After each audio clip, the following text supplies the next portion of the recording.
경기 불황이 이어지면서 내수 시장엔 찬바람이 쌩쌩 불고 있습니다. 이미 굳게 닫힌 지갑은 이제 열릴 기미조차 보이지 않고 있는데요. 소매 판매 지수를 살펴봤습니다. 백화점이나 대형마트 등 소매점들의 판매 실적을 조사해서 만드는 지수라서 이 사람들이 실제로 얼마나 어떻게 소비했는지 보여주는데요. 올해 3분기를 보니까 지난해보다 1.9% 감소한 걸로 나타났습니다. 문제는 이 지수가 벌써 10분기, 그러니까 거의 2년 반째 계속 떨어지고 있다는 건데요. 이만큼 마이너스 상태가 길어지는 건 통계를 작성하기 시작한 1995년 이후로 처음이라고 합니다. 사람들이 구체적으로 어떤 품목에서 씀씀이를 줄였나 봤는데요.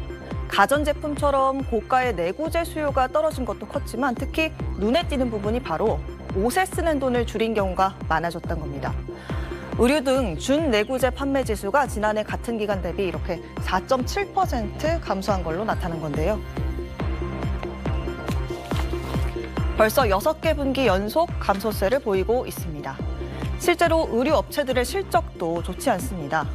올 3분기 삼성물산 패션 부문의 매출과 영업이익은 지난해보다 각각 5%, 36% 줄었고요. 영업이익만 따지면 같은 기간 한섬은 31%, 신세계 인터내셔널도 65%나 줄었습니다. 보통 경기가 안 좋아지면 소비자들이 가장 먼저 지갑을 닫는 대표적인 품목 중 하나가 의류라고 하는데요. 내수 경기가 부진한 상황이 역대급으로 길어지고 있는 상황을 고스란히 반영한 결과란 해석이 이어집니다.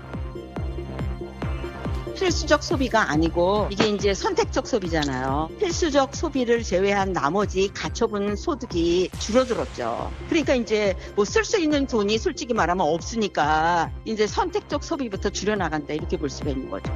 국내의 의류업자들, 의류업체들은 굉장히 고전을 면할 수가 없겠다.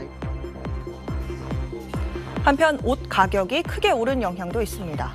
의류 물가는 지난해 10월엔 8% 넘게 상승하는 등 오름세를 지속하면서 지난달에도 전년 대비 2.2% 오른 걸로 나타났습니다. 여기에다 이상고온 현상도 의류 소비 감소에 영향을 미친 걸로 보이는데요. 여름이 길어지면서 상대적으로 단가가 높은 가을, 겨울철 외투 소비가 줄어든 측면이 있다는 게 의류업계의 분석입니다. 주문 제작을 전문으로 하는 의류 제조 공장입니다. 도소매 업체들이 주문을 해놓고도 가져가지 않은 옷들이 한쪽에 쌓여 있습니다. 한 50% 줄었다고 봐야 돼요. 주 5일 일하던 걸 주 3일밖에 일을 안 한다거나. 동대문 시장 의류 판매 상가는 찾아오는 손님 없이 썰렁한 분위기입니다. 옆에 주위에 보면 공실들이 많아지고 있습니다.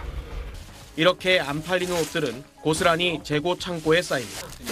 최근 이 재고업체에 들어오는 물량 절반 이상이 아예 폐업한 업체 것이라고 합니다. 판매가 안 되니까 재고만 쌓여가고 이제 창고만 좀 더 늘어가는. 지난 3분기까지 역대 최장 기간인 10분기 연속 소매 판매 감소세가 이어지는 등 내수 부진은 그 끝을 알기 어렵습니다. 고용 지표에도 그림자가 드리우기 시작했습니다. 옛날에는 이제 직원도 뭐 2명, 3명 많이 같이 일을 했지만은 매출이 주니까 보통 본인들이 하고. 지난달 도소매업 취업자는 1년 전보다 15만 명 가까이 줄었습니다. 코로나가 한창이던 2021년 7월 이후 3년 3개월 만에 가장 큰 폭입니다. 건설업 취업자도 9만 3천 명 줄어 6개월째 감소세가 이어졌습니다. 이에 따라 전체 취업자 수 증가폭이 넉 달 만에 10만 명을 밑돌았습니다. 정부는 지난해 10월 고용이 크게 늘었던 기조효과에 기인하며 고용률이 역대 최고를 기록하는 등 전반적인 고용 지표는 아직 양호하다는 입장입니다. 하지만 KDI는 올해 경제 성장률이 2%대 초반에 그치고 내수 회복이 더뎌 내년 성장률도 2%에 턱걸이할 것으로 내다봤습니다. 수출 증가세까지 완만해질 경우 일자리 한파가 본격화될 가능성을 배제하기 어렵습니다. SBS 정성진입니다.